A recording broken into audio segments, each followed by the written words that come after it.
The first VHS I ever owned was That Thing You Do, or at least that was the first one in my collection.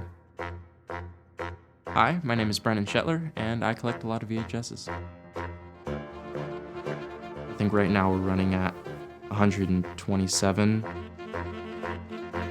including duplicates. So I thought, okay, VHS is a cool way to have this on my shelf, basically. From that point on, that's kind of where the collection came from. So the first one I ever went out of my way to buy was Raging Bull. One thrift store I mained had a whole wall of them, and for whatever reason, I never really thought about that. And then I was walking by and I saw this Raging Bull, beautiful looking, the classic kind of poster. And I thought, man, like that looks really cool. I think I spent 50 cents on that. Like it was very cheap. I technically bought it as a gift for my brother, but we, after that point, just started collecting them to the point it's a shared collection. So I think technically he has sole ownership of that one, but we'll see who gets it. This shared collection we have of VHSs has brought us closer, I think, than any other shared interest or hobby we have. We've both had an interest in movies for a while, just growing up. We both became interested in delving into film history and really getting to know movies and who makes the movies and all the components. Our interest in movies prior to the VHS collection, it was a very individual thing. We were very separate about it. Not intentionally, it just was, we watched movies on our own, and it was like, oh, what movie did you watch this week? No, I watched this movie. And we talk about it, but the VHS collection was, hey, want to go thrift today? So we'd go out and ride our bikes to the thrift store. And yeah, it was together. After that, my brother and I went back to that VHS wall I mentioned at the thrift store and just looked through, and we came up with like 10 that we thought either looked really cool or were really important movies to us or to film history. And we did the math and we were like, according to the store's price list, it came out to like $8. So we're like, I guess this is fine. So we went up to the counter and we were prepared. We took like a $10 bill out and she was like, 10 cents. 10 cents total for all 10. And that's kind of where it really spiraled, because we realized how many thrift stores just did not care for VHSs and were going to throw them away anyway. At one point, actually, we went to the thrift store and we walked by a trash bin. We saw this beautiful West Side Story VHS. It wasn't wrapped, but it was in really good condition and it was just in the trash. And so we're like, oh gosh. And that's really when we decided our kind of personal aesthetic collection would become more of a kind of curated collection. One of the driving forces is still the aesthetic nature of VHSs. We still just think they look really cool. Because if we were really trying to do a collection that was like really trying to preserve film, we're just a couple of teenage boys, like that's not really our responsibility.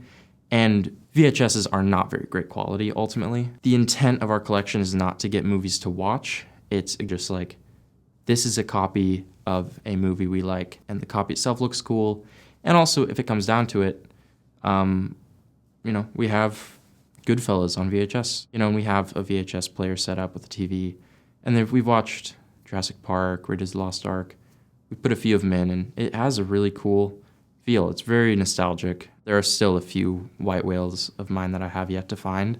One of those is Blade Runner. There's something about the kind of vibe and aesthetic of Blade Runner, just as a film in general, that I think, to me, kind of meshes well with then the aesthetic and vibe of VHSs, the medium. I think some movies translate better to VHS than others. American Graffiti, for example. The cover is awesome. The movie itself, just the aesthetic is retro. Like everything about it screams vintage and nostalgia. And that's what VHS is to me. So it is one of those, quintessential VHSs to me. But the ultimate VHS, at least of my collection, is Empire Strikes Back.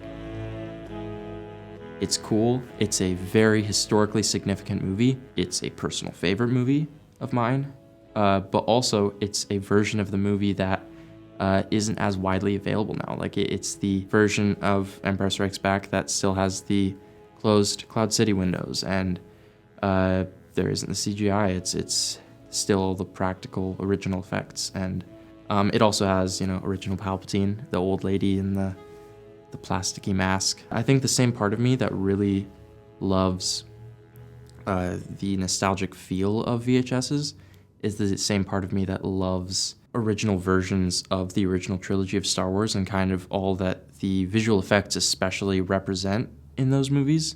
And so to have that version of Empire Strikes Back on VHS is kind of just the ultimate piece of my collection for me. When I move out, I will most likely be wanting to take some with me, and the collection will be separated. And we've thought ahead a little bit on that. There are a few that we can't really decide who they belong to. We fight over the Pulp Fiction one a lot, because that one's kind of a prized piece of our collection. And he claims he earned it, and I claim I found it first. And so in regards to when the collection will end or what I see the end game of the collection being, I don't really see there being one. I think for the rest of my life, whenever I see a cool VHS, I will buy it. And I think the fact that the collection as of now will at some point be split, whether it be halved or just I take a few or he takes a few, it will lead to a constant kind of place for me to spend money. So I don't ever see myself stopping